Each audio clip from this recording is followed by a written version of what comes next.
Welcome to another episode of Does This Offend You? Today we talk about marriage. What is the point? What is marriage like today versus what it was like back then? And what is love?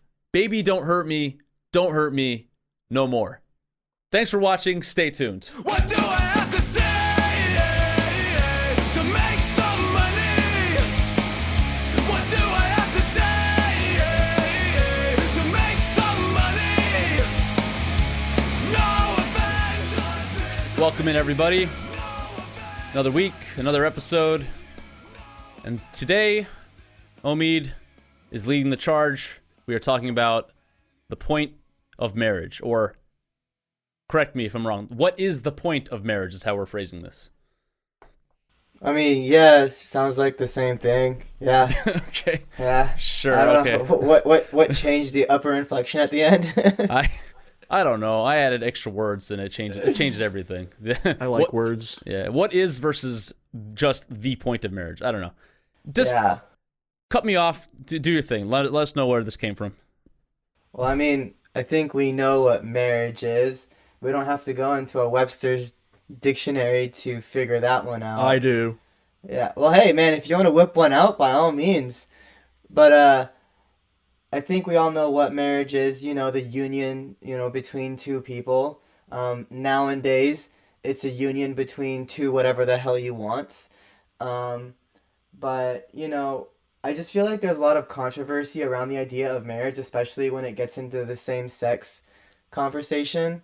And I figured, you know what, let's talk about, like, marriage in a sense of, what it is, what, like, the idea of it is, and what's really the point nowadays? Like, why do we Tax even do benefits. it? Right. And that makes sense, but if we were to remove the government from marriage, I think that would be a better conversation. Yeah. Okay. I'm going to backtrack. I know we just all said we know what marriage is, but can we actually first? So you define marriage as the union of two people. Yeah. So if I were to give my definition of marriage, so we can kick this off, I would say my definition of marriage, as I understand it, is the relationship between two people, and it's like a contract between them and God. Oh, and God, you say. Very nice. Yeah. Yeah. But I guess if I were to remove the God, because not all people believe in God, it's just a union between two people, and what's a good way to put this? A ceremonial union between two people. Okay. Cool. That's you know what? Become. Let's roll with that, dude. We could honestly. There's so we talked about this. I'm gonna plug this real quick. Episode I think 7, Concept of God. It kind of ties into this. There are many different religions on this planet, different beliefs that I think most of them adhere to some sort of union or marriage concept. But for now, let's just stick with this westernized version, or maybe Abrahamic. Is that the right word? Yeah. Okay. Version of marriage. Avraham is what we call him. Sure. Okay. Let's stick with that. Ibrahim. Elohim. Sure. Okay. Fine. Elohim. Whatever you want to call, however you pronounce it. I'm going to butcher it, so I'm not going to say it. But let's go with that. The conventional, as we understand it, definition of marriage. Two people, and your witnesses. I actually just came from one, so that's actually it kind of makes sense. I came from like a traditional wedding, not a traditional marriage. That'd be two. I didn't just come from a traditional marriage. That's two different things. Oh, I'm glad your parents had a traditional marriage. Okay. What I'm trying to say is, yes, I was born into what was a traditional marriage. I did not come from someone else's house and join them in their marriage, nor did I just get divorced. So you're not out of adopted. a marriage. Were you conceived? Were you conceived during the wedding, or were you born on the wedding day? I don't know. The time kind of overlaps a bit. I don't want to do the math because I don't want to put that knowledge in my head. So, moving on. When did your parents have sex to have you, Danny? No, we're not talking about this. We're not talking about. Maybe for a different episode, we'll debate how I was conceived. But for reminds me of that movie Click, where he goes back and he sees the whole conception and everything. God, please don't compare me to Adam Sandler. Jesus Christ. Okay, marriage. Two people, union. I was just at a wedding this past weekend, and I got to witness that. And yes, for matter of fact, they were witnessed it. Yeah, it's an old childhood friend of mine. Probably doesn't even watch this podcast. But hey, hats off to you, friend. Congratulations. But I did sit through the whole thing. You know, it was a state marriage, but like with a side of God, if that makes sense. Were there strippers? No, but there was a pastor who was freaking insane, and I don't want to get into it because he said some weird shit, man. I don't know. When you start citing like the traditional Old Testament in front of like people who just want to get married and move on with their lives, it gets a little weird. Like, I don't know. I mean, I don't know if you guys go to a lot of Catholic weddings. Sorry for it's crazy. Sorry. I digress. No condoms allowed. I digress. So I got to see that this weekend. That was pretty awesome. Good for them. But what is the point of that? Good question. I don't do this a lot, but I think I'll just come off the bat and just here's my stance without actually leading up to it. Yeah, Thank you. Well, because you can't just dive in. You can't just dive in all the time. You gotta lead up to it. It's marriage. It's marriage. You can't just dive in. That's irresponsible. I like swimming. Okay, so just dive in already. You gotta get to the punchline. You understand this, all right? But anyway, here's the punchline. I think marriage is gratuitous. Oh. Is that fine? Yeah. Is that a fair stance? Depends. That depends on what gratuitous means. Do you want to look up the definition of that too? Go for it. If we have to stop to take definition breaks through this whole episode, it's gonna last for a whole day, maybe two. I don't know. Let's just assume people know what gratuitous means. To me, gratuitous means it's like voluntary, not really necessary, just to be done. Yeah, is that fine with you guys? Yeah, that's fine. Okay, good. So that's my stance on marriage. What do you guys think? I agree when it comes to Western marriages, but I want to hear Vlad's stance as well, or what his definition is, or whatever he wants. It's a couple's official stamp of we're together. That's it. Okay. Does it require a ceremony at all? No, you can go to fucking Vegas, tie the knot and leave. So, but the thing is, you can just go to City Hall. Can two people just say we're married, or does it require some form of a ceremony, like going to City Hall and signing a piece of paper? Depends on what you look at. Yeah, like in California, if a man and a woman live together for 8 years in the same household, they are technically married. That's not technically married, but under like laws and when it comes to like passing down what you own, yes. Right? Like they become what is it called when you die and people domestic partnership? I guess. I don't know. Anyway, all I know is that for me personally, like I said, it's just in my book, it's just a stamp that says we're together officially. Like, yeah, I don't really have much on it there. So if I were to now state my stance and why I want to bring this up, I agree with Danny that marriage nowadays is very gratuitous, and I agree with you, Vlad, that when it comes to marriage, it essentially can be done via going to a city hall and saying, hey, we want to get married. Okay, cool, sign this.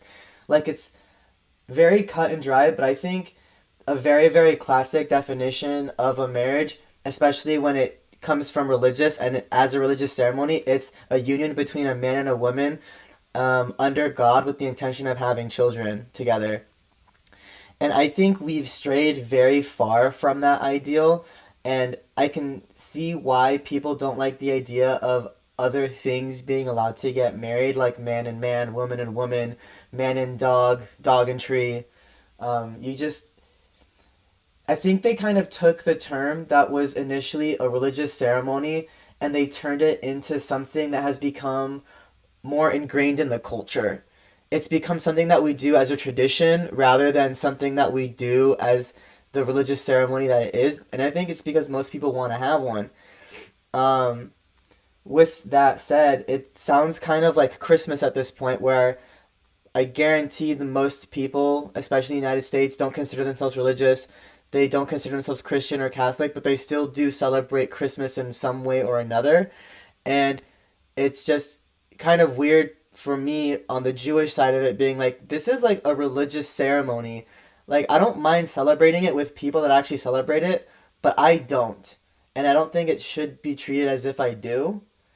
And I've had issues with like schools and whatnot trying to be like, oh, it's Christmas, you have to buy a gift or you have to do that. And I'm like, no, I don't actually. You can't make me because it's not my religion. And I think marriage is the same thing where a lot of people, due to classical traditions and customs, want to get married. I do think that a lot of people, especially the female in the relationship, likes to take that opportunity to make that day about themselves. They want to celebrate, their union. They love the man, but they also do, they want the party. They want it to be about them. It's like a better than your birthday party, I assume.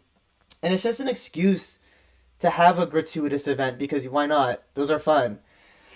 But I think we've strayed far from the meaning, and I think a lot of times, especially in Western culture, people treat marriages as if it's like a government thinks you can get a tax break, or B, some people just look at it as that's the only person that I'm gonna have sex with, and I'm the only person that they're gonna have sex with, and that's what we agreed to. Anything outside of that doesn't matter.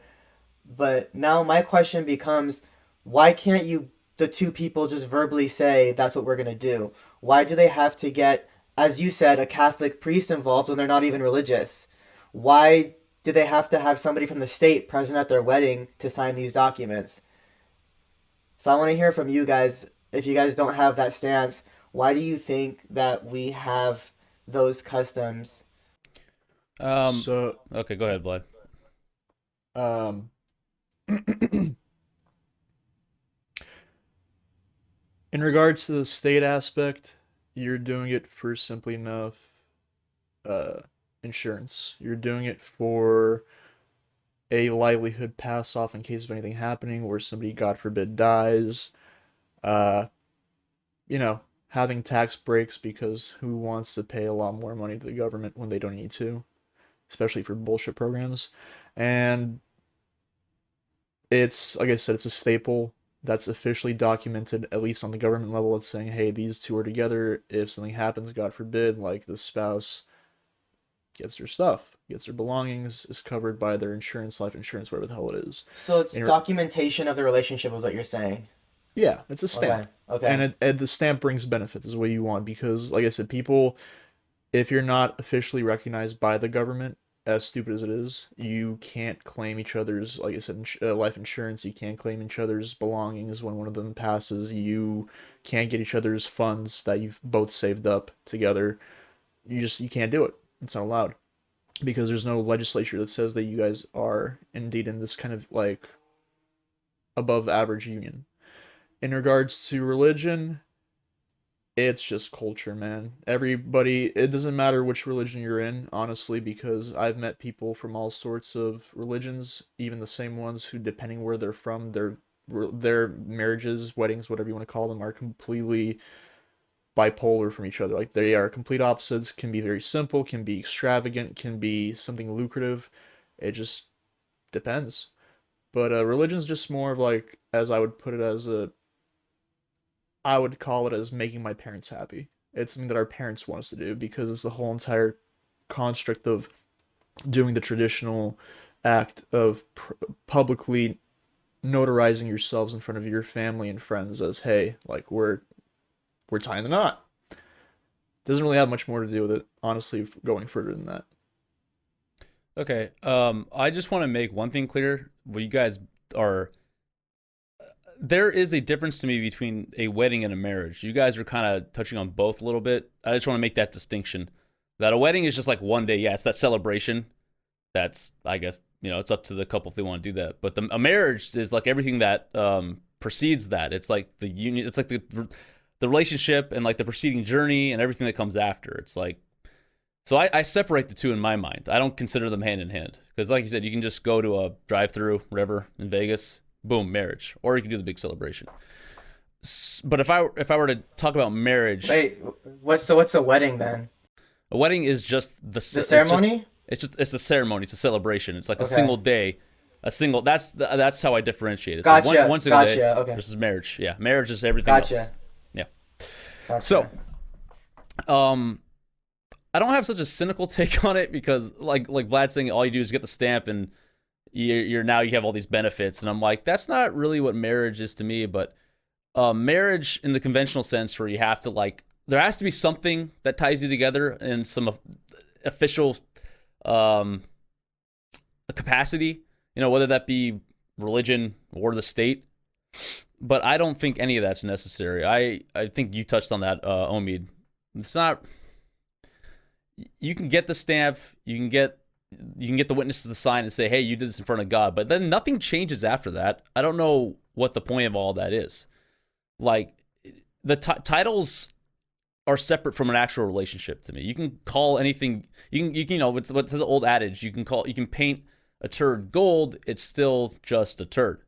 So you can slap any title you want in any sort of relationship. It doesn't change anything at all to me. I agree. Yeah. So I think what's important about any marriage, if you want to call yourself married, you're allowed. You can do that. I mean, it's weird that you have to proclaim that in some sense, whether it be legally or to your God. I think it's just between the couple, to be honest. And it doesn't determine the strength of a relationship at the end of the day. So are we all in agreement that a wedding in some sense has become unnecessary? I think that weddings are literally just the party scene that you have from doing what you need. You don't have to do it. There's nothing requiring you to. All this religious bogus shit, like I said, it's mainly, like I said, being honest, it's just something to make my parents type of thing happy because they are the ones who carry that heritage culture BS behind them. Aside from that, there's no need for it at all. You can literally go to City Hall and get the paperwork done. You're there. Okay. That's the whole point of just the wedding. Okay. So then in that case, is it possible to concede the word marriage back to religion people, and then for people that are doing it strictly for legal reasons, we can give them the term civil union, I believe is what it's called? Like, you think that would make people happier, or do you think that it bastardizes the ceremony and all because the word marriage has more of a beautiful undertone to it relative to civil union? I mean, I'll put it for you this way. This kind of touches on the aspect that you were bringing up, like straight marriages, homosexual marriages, whatever. Um, it doesn't particularly bother me. I understand the concept of marriage, the word specifically being between a man and a woman, but the reason why, like in the U.S., everybody kind of fought for that whole entire all marriages should be legal type of thing is because people wanted to have the benefits that come with declaration of marriage. Right. People wanted to have the benefits. I mean, the people who are screaming like, "Oh, we need to change the definition," I'm like, I don't care. Make a new word for same-sex, unionship, whatever you want to call it, marriage. Make a new word if you're really not that comfortable with using the word marriage because between a man and a woman traditionally. But at the same time, like I tell people, if they are happy, who am I to, tell them that they can't get the benefits that come with it? And also, who am I to tell them that you can be gay and be, Jewish, Christian, Muslim, whatever, and still believe in God and believe in the religion, even though there are some falsifiable aspects of your behavior due to your religion. Um, who am I to tell you that you can't do that? I don't think it's a bad thing to bring in people who want to support a notion like the religious aspect and be a part of that kind of action, as long as they're not harmful to people. As long as they're not hurting anybody, which most of these people are not. They're just living their lives and they want to do it a certain type of way. I want to know who's hurting other people by doing it. I mean, some people, dude, you forget this country back in the day used to be extremely racist, and they used to. No, I'm saying absolutely... who's getting like what kind of gay marriages are hurting people? That's what I want to know. You said most of them aren't. No, like I said, for some people, I'm sure gay marriage might be a whole entire psychological trip that they're not used to, and they're freaking out. I don't know. Yeah. But that's not their fucking business. It's kind of like, as long as these people are not actually going to your house, beating you the fuck up, threatening your family or anything. Yeah. Fuck off. Yeah, no, it's like, oh, we're married now. Let's go beat up straight people. Yeah. Yeah, that's what I'm imagining. Pretty much how it is. Yeah, but okay. So now I want to kind of like switch gears here then and ask, what if we kept to the traditional definition of the idea of having getting married for the sake of having children? Because I think even anthropologically, it's been very beneficial for the father figure and the mother figure to be present, and with a marriage it kind of takes away from the polygamous nature that people used to have back in the day. Like in all actuality, the mom would have needed the father figure around as a warrior to protect them, while the mother did a lot of the raising of the children. And the father, for the most part, can spread his seed as much as you want, while the mother can only carry one at a time. But when we have these contracts set in place that kind of keep people in check, it almost guarantees that you have both influences present for the child's life to raise them properly. So, is it fair to say that marriage is kind of reserved for that role, to have the two people not only agree to whatever partnership they have, but also just the idea that if you're going to get married and you want to have a religious ceremony, because again, you're making a promise to God that you're going to do these things, then it would be reserved for childbearing or, raising children together.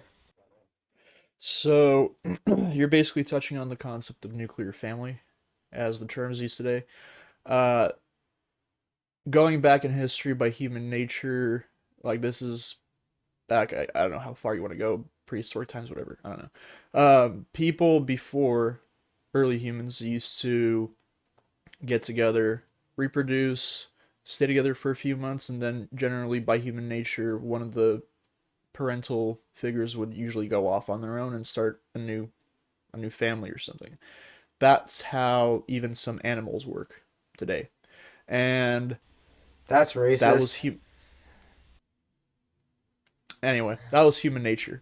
And avoiding the whole entire racist comments, my point being is that some animals do that, like in the wild. They still do that because that's for them. Again, they're living off of nature, natural sense of life, versus humans. We are quote unquote advanced. We are cognitive. We think differently. We observe differently. We have emotions, feelings, all this stuff that we can harness and harbor and cultivate. So for us, it's a very different mentality. And I feel like aside from religion, the aspect of relationships and like long lasting relationships and marriage was a tool that we had essentially as a society created to not have children in this world that grew up without proper means of development. Because statistically speaking, if a child is born in this world without a parent of either sort, they will not develop properly, at least statistically speaking. That's why current situation with like non-nuclear families, there's a lot of crap that goes on, from kids turning into drug addicts, to parents turning into drug addicts, to kids misbehaving and lashing out because they don't have both parental units there to kind of put them in place, whether it's because one of them left, one's in jail or something. I don't know. Shit happens. But children, in my opinion, in this particular case, are the focal point, and that's why we do this whole entire uh, we have that whole entire kind of clench on the aspect of you need to lock yourselves into being together for good because it's for your kids. And I've always found that concept very interesting, where children are born out of wedlock because their parents aren't married, and people make a big deal out of it. And I'm kind of like, okay, but are the parents both there? Is the kid being raised properly? Are they like actually treating him well? Yeah, then why the fuck does it matter to you if they're married or not, if the kid came out of wedlock or not? Right. Because even then, like, with most traditional marriages, we see that there is what is it, a 50% divorce rate. And let's say first of all, what was the point of getting married if this was going to be down the line? I just feel like the divorce option is way too readily available. And then when you have kids, that option is kind of not there. But again, if you want to act like it is just as easily available without regards to the damage it can do to the child, I think that's also very unfair. I'm not saying that you should have a baby to lock someone in, but if you're gonna get married, the intention, makes a little bit more sense because you're signing this contract to be together, and then you have this baby that you have to take care of, or this person. And if you can just break that contract no problem, then I think it kind of also removes from the point of getting married. Again, if you're gonna leave that in the cards that you're gonna at some point break up, what's even the point? Uh, No, of course. That's why they lock you in. well, I know like here it's easy to get divorced. Like you can get unmarried as easily as you can just get married.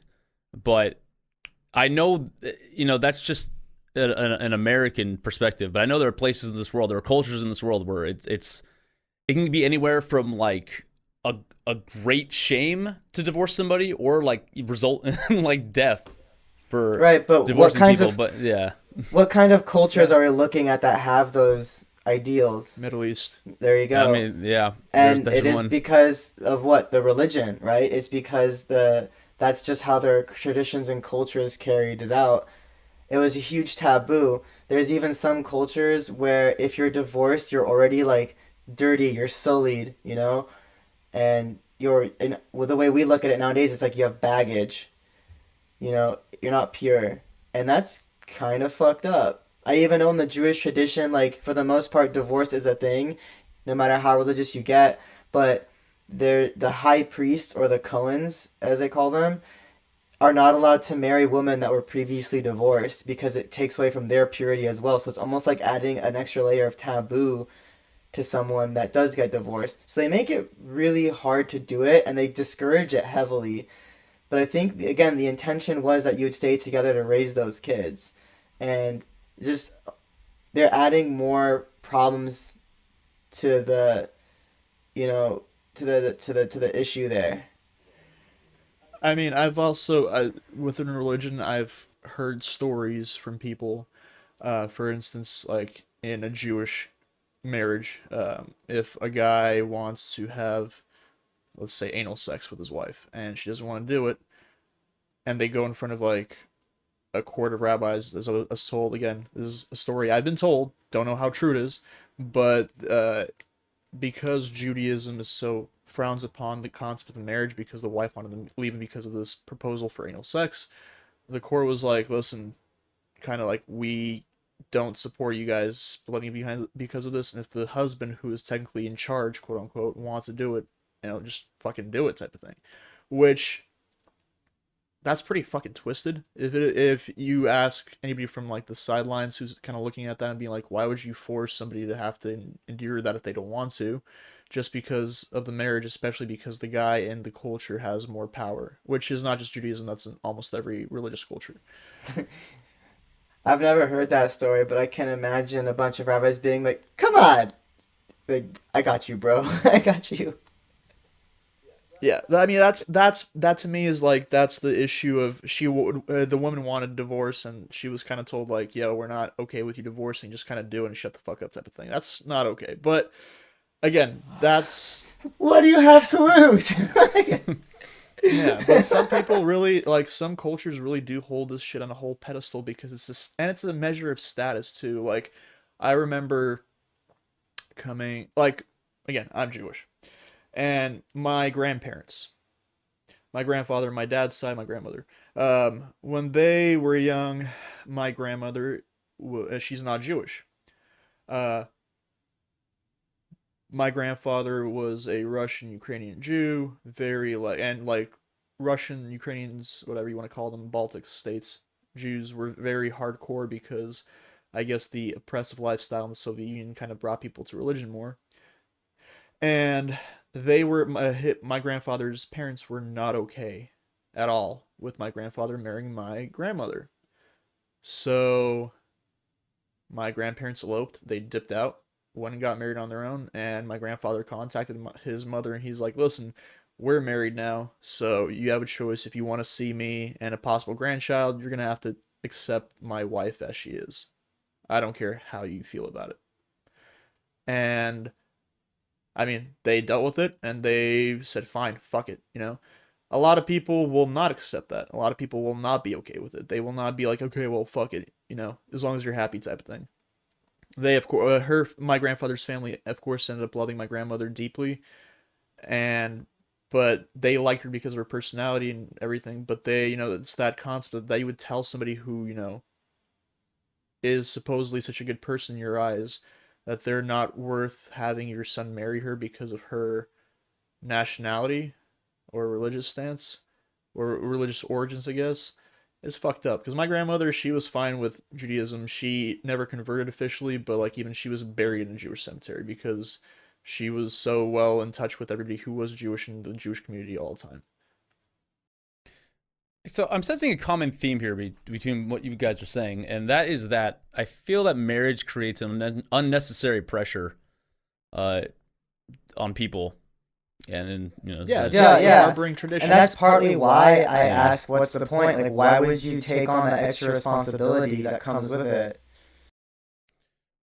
So from what you're saying, Omid, marriage can still exist, but it's only I mean, I'm not putting words in your mouth, but I'm trying to understand where you're coming from. So marriage can exist, but it's reserved for people who actually want to take it seriously. Like they have something to be together for. And Yes. Okay. I think that is a very good way of putting it. Okay. And marriage is now being appropriated in a sense by everybody. Like it's easy just to get married now. And whatever happens after, what the fuck ever, doesn't matter to them. Yeah, it kind of loses its meaning because of how easy it is to split up as well. Yeah.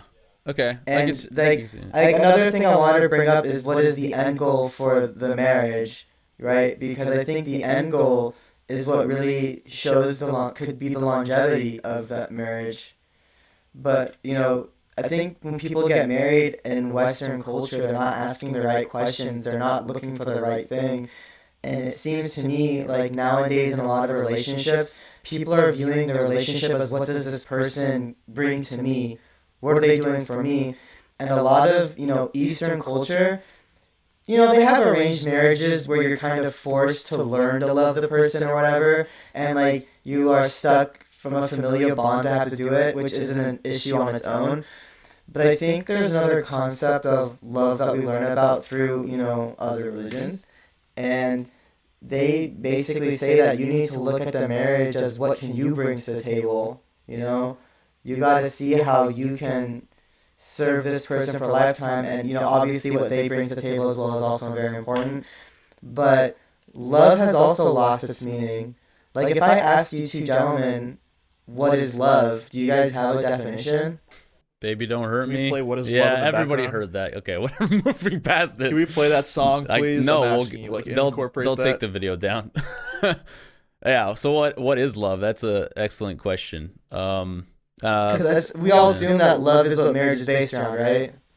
Like that's like what we've been taught via media and culture and whatnot. Love is important, but what is that? And what do you guys think? I mean, marriage could be for a green card. Not necessarily always about love. You're very right. But I'm just asking, what is love? Because we can agree that your friends are probably in love and that's why they got married, or they would claim they were. Well, unless it was a green card marriage, then there's a conversation I want to have.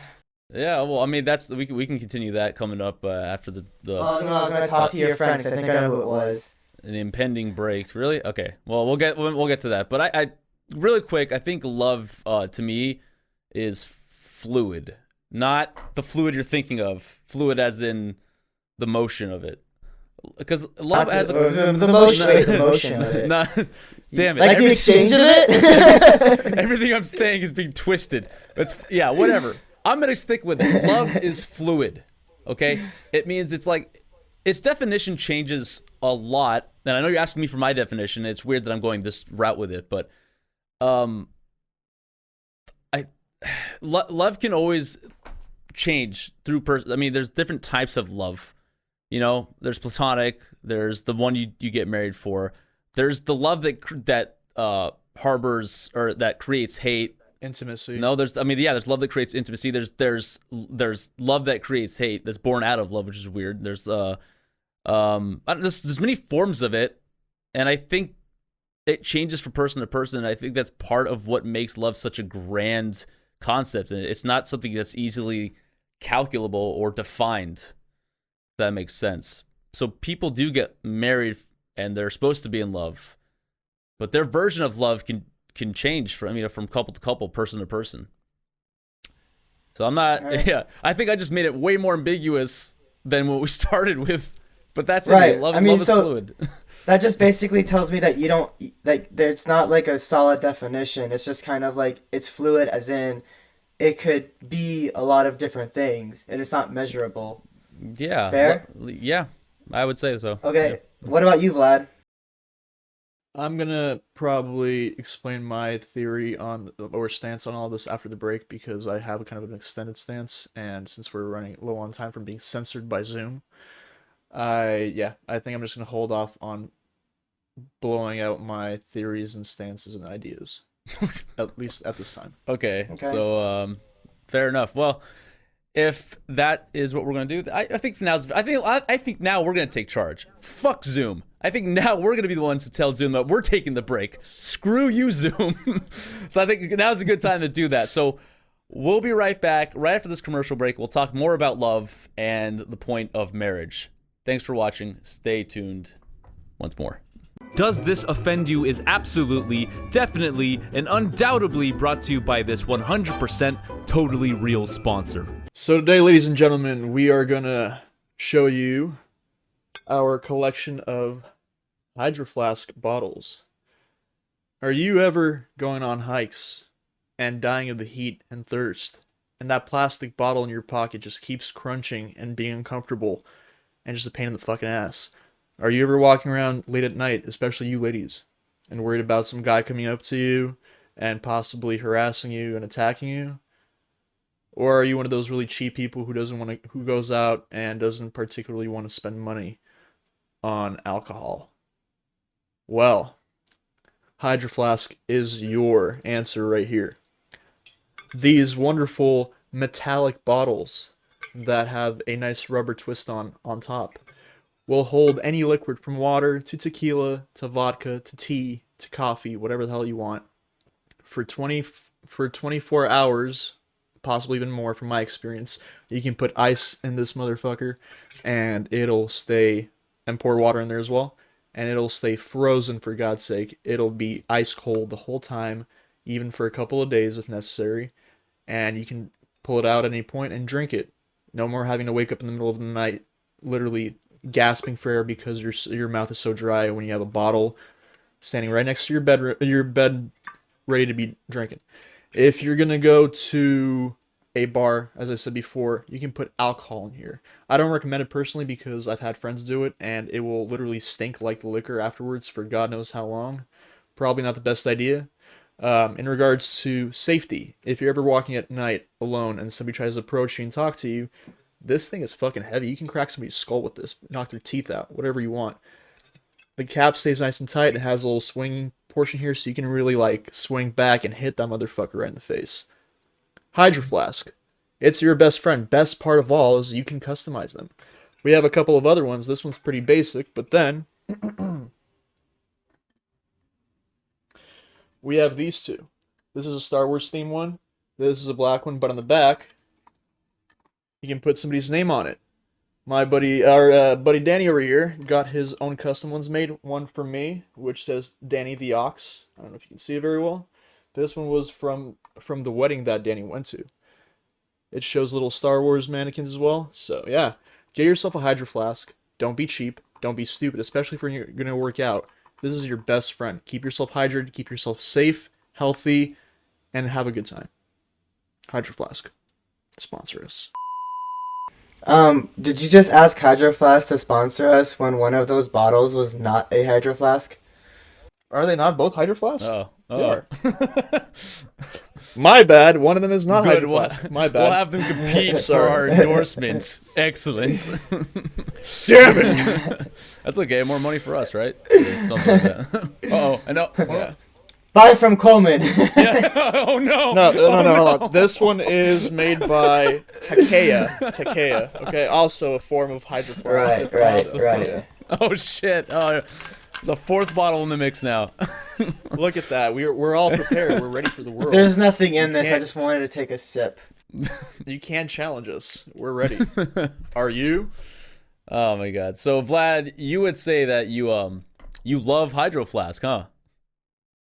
Oh yeah, dude. Trust me. I got one originally before as a gift. I lost, unfortunately, and I felt like a total dick for it. But that bottle changed my life because I drink water like a fucking well. And dude, carrying this around, it keeps cold if you put ice in it. If you put hot tea and you're sick, it's perfect. You literally, yeah, carry it everywhere, pour some tea. You can even have the little opening head on top. You can get those ordered specifically, or you can get the little tubey things if you're even more like a child. And yeah, you're good to go. It's fucking, it's revolutionary. Cool, thanks. I was just trying to segue. So tell us about love, you son of a bitch. That's all I was asking. I didn't want to know more about hydro flasks. So if you're just tuning in, I don't know how you could unless you like clicked halfway through this video. But Vlad was gonna, before the commercial break, we're gonna talk about love and how that applies to marriage. And we left off with a cliffhanger. Vlad, did you have time to think about this answer?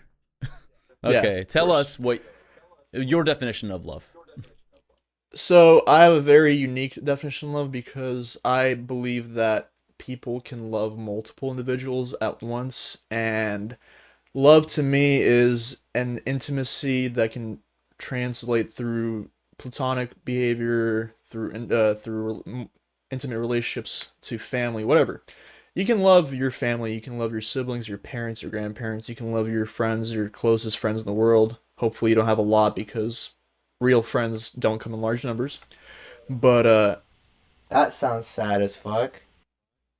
I mean that's how I don't believe in a lot of friends. I believe that a small circle is tighter and stronger than having a million random Joes who come and say hi to you once in a while and that's Yeah, it. quality over quantity. But You get it. yeah, I'm quality with you, over quantity, buddy. exactly.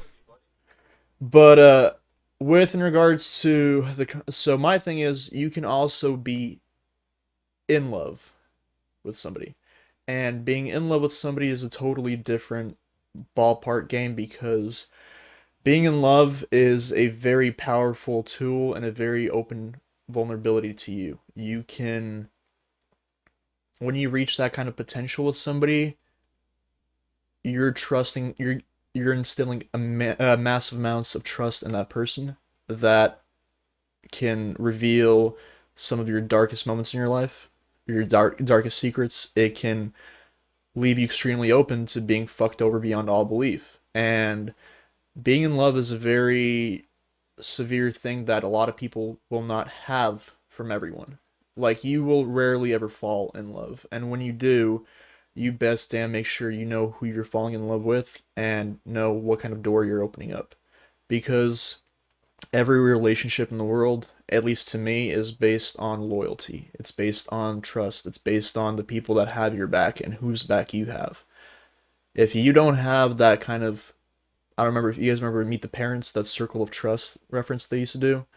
If you don't have that circle of trust, you're not going to ever really fully connect with that person. And being able to achieve that kind of romantic status of being in love with that person to the point where you're really honestly willing and ready to plunge into the difficulties of sharing your life with them and having to roll through all the bullshit, having to take the risks, having to storm the weather through bad days and through the good days. That's why they say, being together through thick and thin. That's a real scary moment. That's a very scary step to take. I don't think people fully realize that, and I feel like today's society, a lot of people take that for granted and really let that ship kind of sink. And a lot of people, instead of, taking that kind of dealing with those kind of situations and that kind of pressure on your shoulders, they quake, they break, they run away, they avoid it because they don't feel like they're able to handle it. And to me, that's stupid because I believe that you have to have a backbone for that. You have to have a backbone and care about somebody. You have to have the capacity to honestly give a flying fuck about someone who's important to you. You have to be able to, if they're having a rough day, you got to be able to sit down and actually make time to make sure they're okay. And, sometimes give them a hug, let them rant, maybe give them some advice if they want it. You can't just let these things sink like that. And unfortunately in today's society, which is why I'm kind of very vaguely not supportive of marriage too much myself, is because people don't care. There's no stability, there's no foundation for it. People feel like, oh, well, this didn't work out, I'll go on to the next one. There's 7 billion people in the world, I'll find somebody, whether it's the same sex as me or not. And I'm kind of like, dude, your loyalty, your backbone, like, you have no real grip on it. You have no grit to hold on to there because you just don't give a fuck. And that's one of the scariest things for me in relationships because you can't trust people. Mm, okay. So It's a shitty So thing. so back to the original question. yeah, that was. How would you define love? Well, No, like I said, love takes loyalty. the love is loyalty. Love is Love is loyalty. trust. Okay. Yeah. Okay. So, So now let me share what I believe the definition of love is, and see if we can expand on that in relation to marriage. So I think there's two different kinds of love, and I agree with you, Vlad, that there's, being in love with somebody and then there's love. I think people throw the word love around as if they really, really like something, like, oh, I love pizza, right? But then, after you eat the pizza, can you still love it? I just think there's also, like, the idea of love at first sight, which also to me doesn't sound really legitimate. To me, that sounds more like a sudden infatuation, because if you see someone and you're automatically in love with them, it's probably, you're being attracted to them and you're infatuated by them. And some people fall to those emotions. To me, the actual definition of love, which can be applied to a potential spouse, it can be applied to girlfriend, children, parents, everything, is very simply what moms give to their children, and that is unconditional giving, right? And I want you guys to really think about that, because what did your moms do for you and loved you anyway, no matter how much of a piece of shit you were being, right? They clothed you, they changed your diapers, they fed you, and they didn't ask for anything in return, right? They did it because it was their duty, and they wanted to do it for you because they had your best interests at heart, right? And you can do the same thing for friends. Like, I don't know how you guys make friends these days, but I've noticed the easiest way to make friends, just give them stuff. That's the, bastardizing it. But in reality, someone asks a question, give them an answer. Someone needs help moving something, you go give them an extra hand. Someone is struggling, hey, like, I got like a few bucks here, go whatever. What are you doing? I'm not asking them like, hey, I'm going to give you this dollar, but you're going to give me $1.50 in the future. That's conditional giving. I think if I were to shorten the definition, it's unconditional giving. And, it applies all around. So now, what do you guys think of that first before we move on? okay. I think, yeah, unconditional love is probably the truest form of love. You say it's the only, that's the true definition of love. But Unconditional giving. unconditional giving, that is would, love. okay, that is the true definition of love. That is what there's no other, that's it. That is what love is. Yeah. I want to know Yeah. what love is. Yeah, okay, that's what love is. Yeah. How do Okay. I love somebody? Give to them unconditionally. It doesn't mean they're gonna love you back, but that's how you show someone love. So are you just giving love away like every day? No, you're giving other things away, but in a sense, yes, you're giving love away. Yeah. Because we have unlimited to give until, mental illness kicks in. But essentially, you can just give people your time. You can give people your attention. You can give people food and shelter. You can give them money. You can give them whatever. But it's really hard for me to find a relationship that formed between two people where no giving has been done. No exchange has been made. I've never looked at someone across the bar and said, that guy's my friend. No, the guy probably bought me a drink, right? Or, the guy was playing the same song that I liked, and I was like, oh, hey, like, let me put on the next one and see what you think. They gave me song recommendations, they didn't ask for anything in return. I think it's just, giving. It could be your attention too. That's all people want sometimes. So by that definition, you're in a constant state of sharing love with everyone around you. Why not?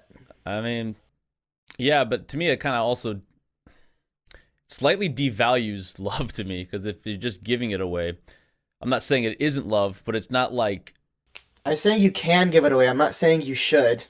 Or you are. You can do what you want with it. You have the capacity to do what you want with it.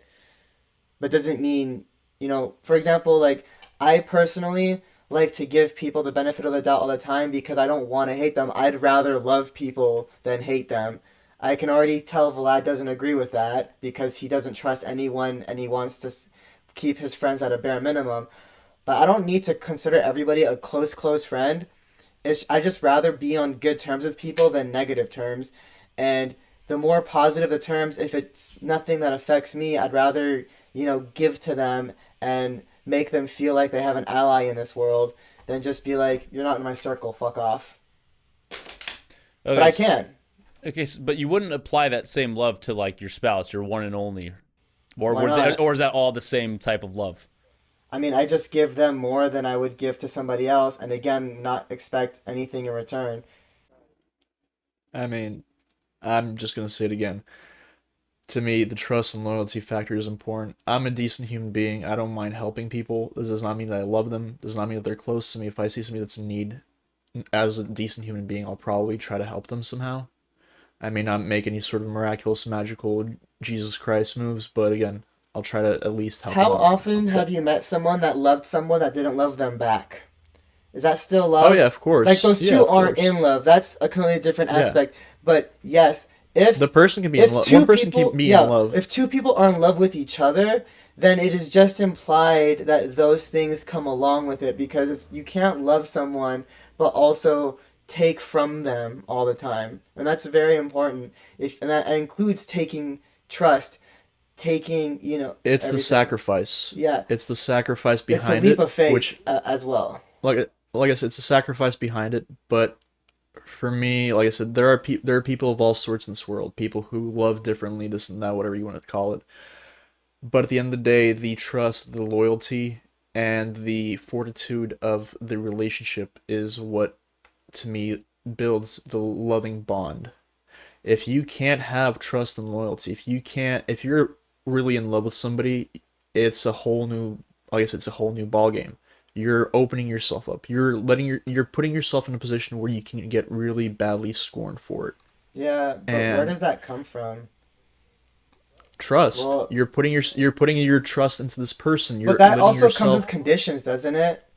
Like, it's just, why conditions? You can love somebody who doesn't love you, who give two fucks about you. Right, and that's you're putting conditions on it because now you're expecting to get loved back, and you're not expecting anything. You're willing to sacrifice your own happiness to make the other person happy because you care about them so deeply. Okay, so yeah, they don't have to love you back. They might not even know you fucking exist. Some people are fucking crazy in this world who just literally are like ballsack crazy about somebody, but they don't even know. So are you saying all you have to give them is loyalty and trust? Yeah, because I'm not. It's devotion. It's devotion. Fine. But now you're putting the implication on the other person, which you expect them to have for you, and that's not what we're talking about. We're not talking about two people being in love. So I know you're just trying to argue right now, but I'm just saying to love is one. I love something and has nothing to do with that person loving me back. Does that make sense? No, I understand. No, Vlad, you can also trust unconditionally. You could put I mean, so it's akin to love for Vlad. I understand where he's coming from. You can put that faith in somebody. You're not asking anything from them. This ties back to our episode we talked about niceness versus kindness. It's not like a selfish thing to put your trust in somebody or to give someone unconditional love. You can still give both those things unconditionally and not expecting them back. It's not exchange. Yeah, you're not expecting shit. Yeah, because I think right now you're just saying that love comes with hurt, and I think that's completely unrelated. And if you want to talk about hurt and love... I disagree. Dude, you're fucking just talking about how trust requires trust and loyalty, or love requires that and this.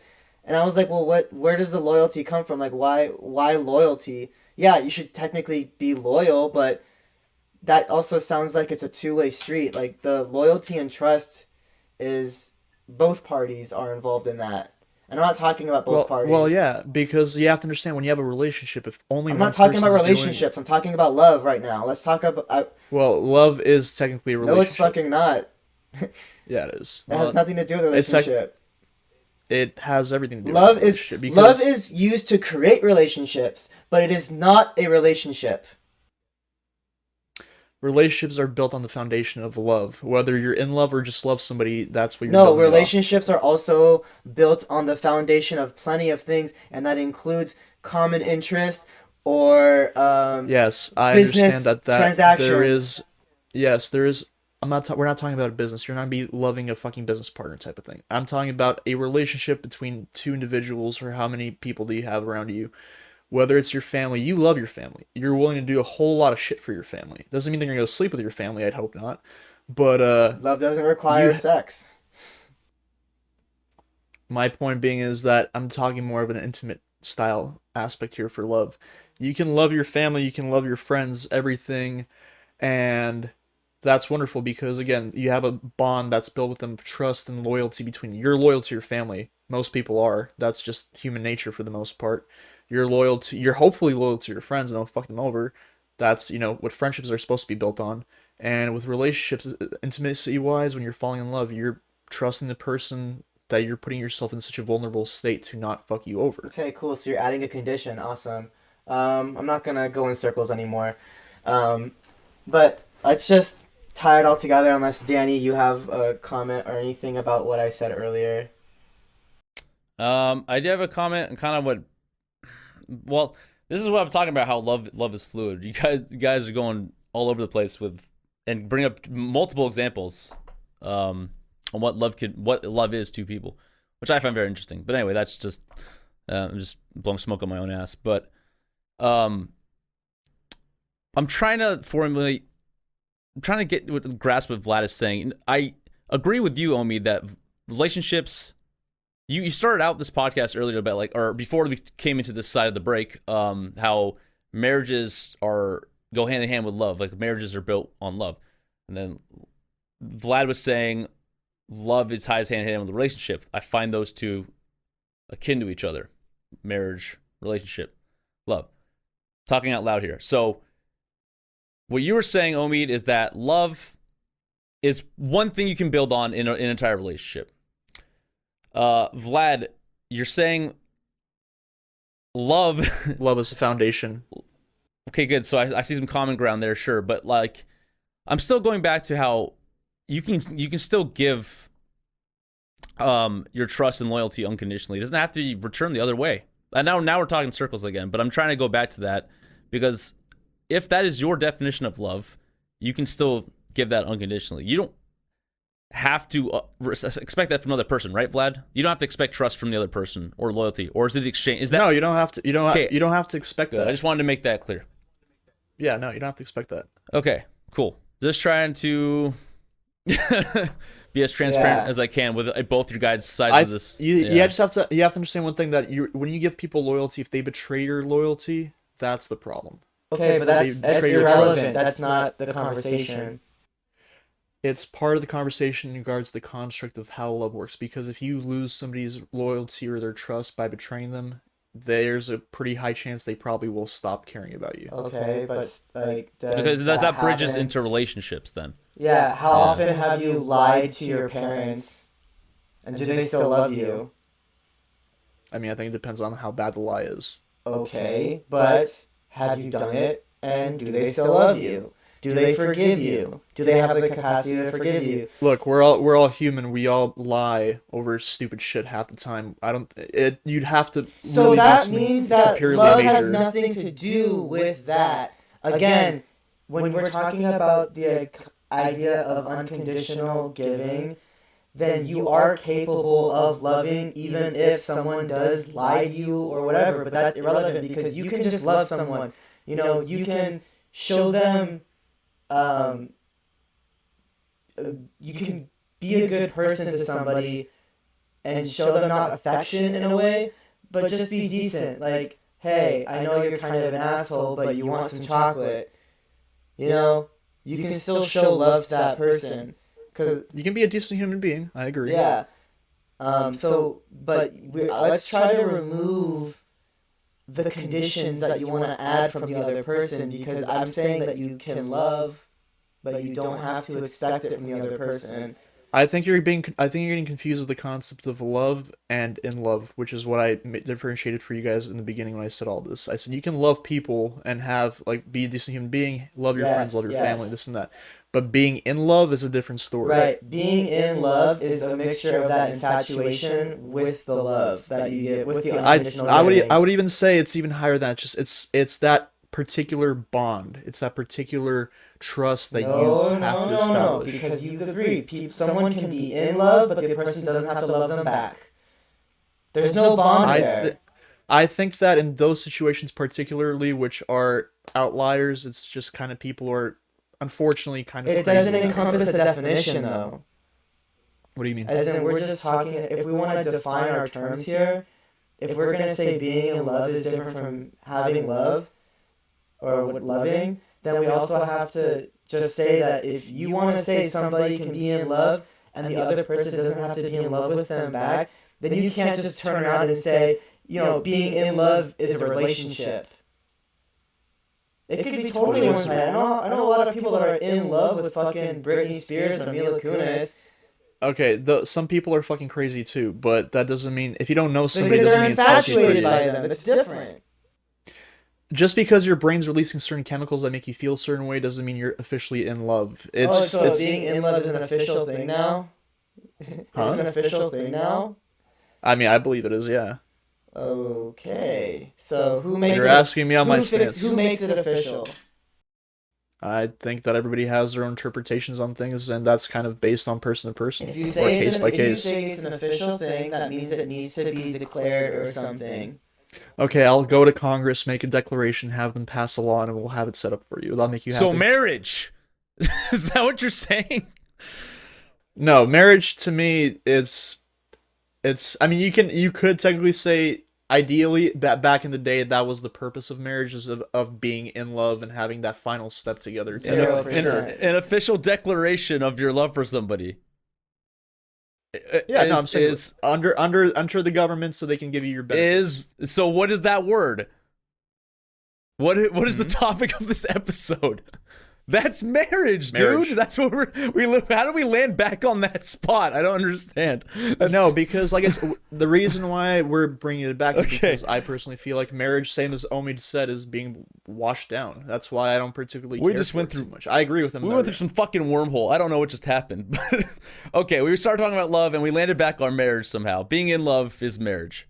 Is that? Well, yeah, because like I Okay. said, I'm responding to Omid saying it has to be I official. I'll go to understand that. Congress and have it official. Yeah, I understand that, but this is going all over the place. This is getting a little messy. I'm having a hard time following it personally.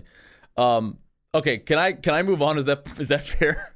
Yeah. Yeah. Let's move on. Okay, good. So, I just need to bring my back because we were talking about what's the point of getting married, and we were talking about, and then I wanted to bring love into the equation and tie that in.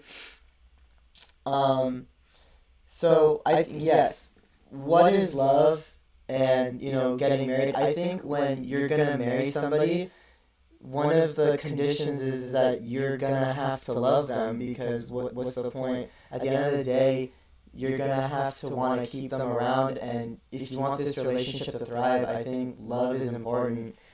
I've seen a lot of marriages that are purely contracts, whether back in the day where you're trying to merge two kingdoms via a bloodline and having a baby. Awesome. And I think that was also a very important concept, the fact that like you had to have the baby before you can consider yourselves like a family, because that's actually how blood is, a relation between you two. Solidified. Exactly. That's how you made it official. But yeah, I think a lot of people want to conflate being in love and saying that that's what marriage is all about, and I just think it helps a lot. But I think you can also you can have a marriage and have all these different concepts of what love is, because I think, again, people think that falling in love is the most important thing, which means, oh, I love to mountain bike, they love to mountain bike, we can mountain bike together forever. Or I love to have sex with them, they love to have sex with me, we can get married and have sex together forever. And I think again, as I was saying before, Western dating, a lot of it has to do with what does this person bring to the table for me. And Eastern dating, you'll see a lot of people live on the concept of what can I bring for this person. And I think that is where the love comes in, is because you're only focused on, I want to be able to give this person everything I can. And I think that's how you can see a relationship grow from that point on. Now, it should be reciprocated, but So you feel like it's like a business transaction essentially. in a way, no, yeah, but not a business transactions that I'm gonna give you something and expect something in return. If you're trying to show love to someone and they're not showing you love back, you can still be in love with them, but you probably should not get married to them because nothing's gonna change overnight. You're gonna have to find someone that can love you back, and it's gonna be a healthy relationship, and you both can thrive together. And I think it's a really hard thing to find these days. Essentially, you want to find someone that's gonna make you better. And when I look at marriages these days, I look at relationships, I try to pull from wisdom that I've been given from a lot of very wise people. And I remember one dude telling me, "Oh, you love that girl? That's selfish." And I go, "Well, fuck you. Why is that selfish? I love her and I'll do anything for her. How is that selfish? I'd literally die for her." And I'd be like, "Well, that's selfish of you that you'd think that you should marry her."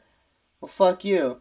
And the concept that he was getting at was just the idea that if you loved someone like you really do, you would want nothing but the best for them. And if you think that you are enough for them, that is selfish of you, because if you want the best for them, if someone better comes along, it makes more sense for you to give them to someone that's better. So you're saying that you would be selfish for trying to possess them? Yes, essentially. But let me finish the point. So, I think when you're in love with somebody, kind of like a father loves their daughter, no man is ever enough, right? Like that's the Hollywood symbol of a loving father, is no man is going to be enough for them. And I think if you love another woman, you will believe in the same thing, and you can even say to yourself, "Look, I might not be enough for you, but I'll will work my damn hardest to be the person that I think you deserve." And I think that's an unattainable goal, because that's just how valuable you are to me.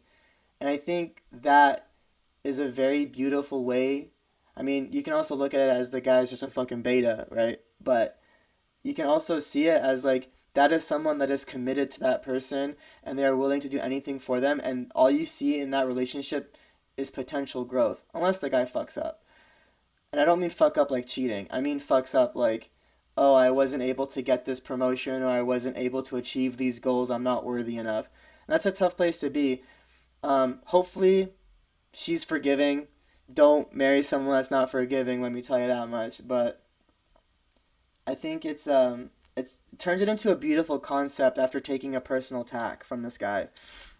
So really, just what you're saying is, if you love someone, let them go.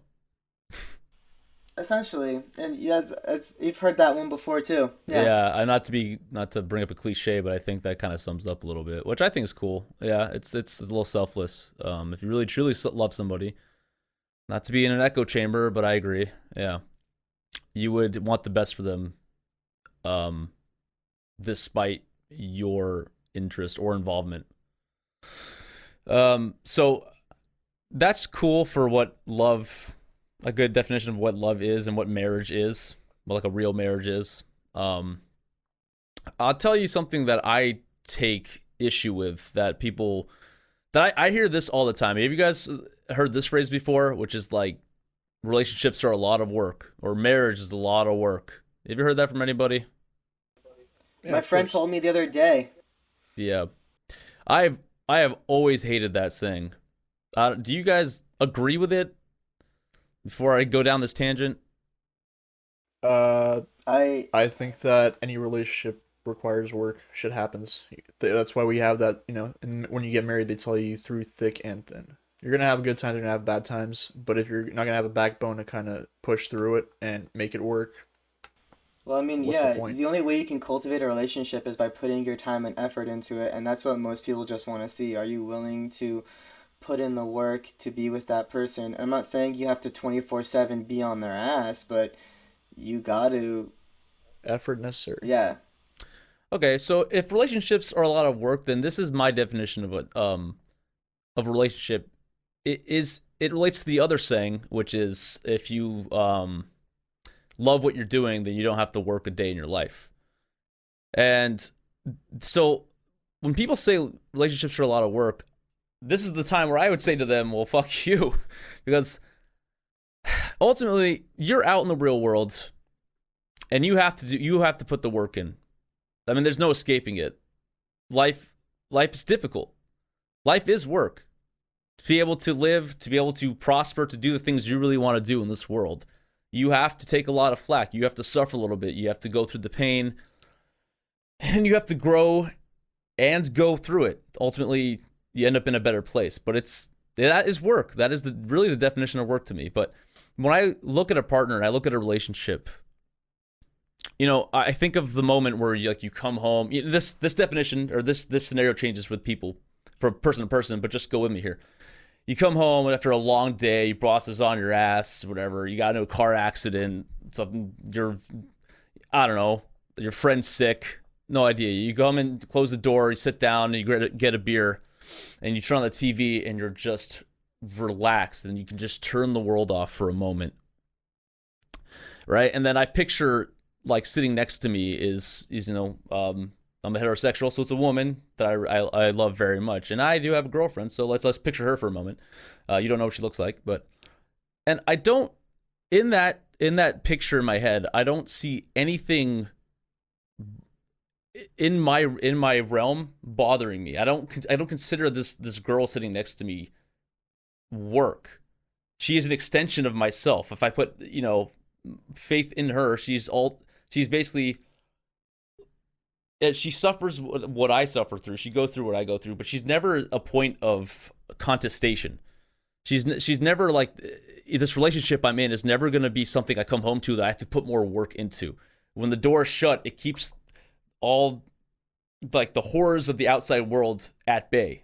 And in this beyond that threshold, there's a world my own and for her also. And I know we're not immune. Everybody goes through a lot. I know in relationships. But I feel like any relationship worth being in, it should be simple. And there really shouldn't be too much work, if any, involved. You will go through the hurdles together almost on autopilot, if there are any. But there shouldn't be anything between you two. It should be you versus the world, I guess. So that's why I always have an issue with that phrase or that saying. I see where you're coming from. And my thing is that, at least from a psychological perspective, I don't believe that there's any couple in this world, any friendship that will be perfect. There is no such thing. It's impossible. It's not going to happen. Something will happen. Somebody gets irked. Whatever. People are human. We have psychological triggers that happen. And no matter how much you try to make it perfect, you're not. Personally, for me, if somebody was really a perfect couple or a perfect friendship, I think that was weird. Just from a personal perspective. But I also understand where you're coming from, because there's that saying, men don't look for looks, emotional stuff. They look for peace. They want peace in a relationship. That's where they settle, where they have peace. Yeah. I'm not saying, I understand we're all human at the end of the day. I'm not saying there aren't issues, but something's just, like I said, I wouldn't consider it work. I not that I haven't butted heads with the girl I'm with, but it doesn't really come off as an argument or anything that's unsettling. It's just we get past things together. We work past things together. You work. Yeah, I just said the word work. Yeah, but it's in my head. It's because I've had past relationships where it does feel like I'm working through this. It's we have an issue, and it's this is a difficult time, and now we have to try to dig ourselves out. But that's not how I feel in the relationship I'm currently in, and that's how I feel everyone should. feel like And I'm yeah. very happy for you, and hopefully It's it not, stays that way. yeah, okay, but I'm not, I've been on a long fucking journey, all right? And I'm not saying like this is gonna be the one, sorry to say, because there's still more road ahead. And, if we get to that quote unquote marriage point, if that's something I want to do, fine. But I feel like, God bless you. thanks. Yeah, again, I don't know why this is weird, but Is it yeah. safe to say that you put in the work earlier? No, because I wouldn't call it work. That's the No, definition but like, did you changes. do Yeah. anything? Like, did you put in effort earlier in the relationship to get to where you are now? Not specifically the relationship, but in life, I would say I did my due diligence. I went through it all to end up here. If that makes sense, You did the work. but not in this specific relationship. I'm not. That's Like, you didn't do it for the relationship, but yeah. I mean, like, Okay. what do you consider work? Like, I had to go take her on a date and then like spend some money on her. Like, that's not. I wouldn't work. call that work. That's the problem. So that's the thing. I'm doing something I love to do. I'm not working a day in my life. It goes back to that phrase. It's not something that's inhibiting me. I will say that I think that the working prospect which you talk about is actually kind of beneficial in a sense because that shows your devotion to each other. I appreciate that. Thank you. I would like to say that we're devoted. Well, that's what I'm saying, because when you say in regards to working in a relationship is also a sign of you guys are devoted. You're trying. You care. Caring is important. A lot of people don't care. yeah. I think as long as you're willing to put in the time to even have her next to you it's work, but you give work such a negative connotation, I feel. But I think you're doing the right things to keep it afloat. Like, if you think that you're not doing anything to keep it going, then don't call her for a month. See what happens. Don't call her for 2 months. Like, I think even putting your attention to show that you still have this interest is, you can call it work, but it doesn't have to be like difficult work, if that makes sense. Okay, I'm sure. I'll settle for that. It's just like breathing. Technically, my lungs are expanding. I'm intaking oxygen, exhaling CO2. That's work technically, but I think it should be just as simple as breathing. Let's call it that. Even sleeping burns calories, man. Yeah. Even sucking There you dick, go. but we don't talk about Wow, that. this Which we know a lot about now. Yes, we do. And if you don't, you can check out last week's episode for a lesson. Let's see when that's posted. Yeah, as if this recording right now not posted just quite yet, and jumping through some legal hurdles. But Yeah. Anyway, Those strippers are coming back for their check. we really went down that rabbit. Go ahead. So anyway, I think when we're talking about marriage, I think one of the most important things that people don't talk about, which they probably should, is what is the end goal. You shouldn't get married to someone because you have common interests, but maybe because you have common goals at the end of the day, and you guys can both work to build them together. I think that also goes hand in hand with children, because with children you maybe want the same things for them, but I know some people that don't. And basically, in any marriage, you notice that rifts start to form when their goals don't align. Like, oh, I want to live in Los Angeles. Well, I want to live in New York. Well, either you guys compromise or there's going to be a problem. But even if one person has to budge on where they end up living, like, there's going to be that resentment, like, oh, well, I want to stay in New York with my family. This is bullshit. And so I think you're looking at a lot of little things that can create rifts. So I think marriages, end goal is important. Careers. If you want to have kids, that adds a new factor. Like, who's going to take care of them majority of the time? Is there going to be family around that can take care of them for you? What values do you want to instill in your kids? What kinds of activities and traditions do you want to have together? What religion do you want to practice, if at all? I think these are all important questions that need to go into a marriage to make it successful. And if you're not willing to have these kinds of conversations, again, why are you getting married? Because you don't want to go into a contract with the inevitability that it could end. Then again, I am excited for the one day where I can go to my own, bachelor party or engagement party and be like introduced to my fiance to people as my future first wife. Oh my god. Yeah, man. Can only hope. Yeah. I'm rooting for you, buddy. All I'll say is that it's important to figure out what would break the camel's back in the relationship, and seeing, like I said before, how much people will care. You have to establish that and clearly know. Excellent. Well, I did like this episode very much. I like how we all defined love and marriage in our own very special way, and I think that's exactly what it is. I think it changes, it's ever present, and we all need it. All you need is love. Okay, people. Yeah, I was trying so hard not to say that this whole episode. I really wanted to use it for the closer, and here we are. So if you guys are all peachy, you think we're okay today? Are you guys tired of being all gooey and lovey with each other? Because I love you guys, I really do. Oh, Hey, gay marriage is legal. okay. I'll call Steve for you. Don't worry. But gay polygamy, not sure about that. Gay marriage in a polygamous relationship, not sure. Anyway, okay, not going down that route. But sorry, what's up? Yeah, I mean, I guess there's one thing I wanted to touch on too, and it's just the concept of cheating and stuff. And I think it's really interesting though that people go into marriage, and I think this is a problem with the classical idea of marriage, where people pretty much take marriage as ownership of the other person, and you see a lot of hurt coming from this idea of distrust or cheating or unfaithfulness. And I just want to, bring up another idea, and maybe we can touch on it next time, is that, where does that hurt come from? And I've noticed that if you love someone, you can forgive them, because it depends on how personally you want to take those actions. But at the end of the day, that hurt probably comes from ego. And I think a lot of ego goes into relationships, and that's where you need to kind of check yourself. Unless that's a condition you want to set in the marriage, which, it's reasonable.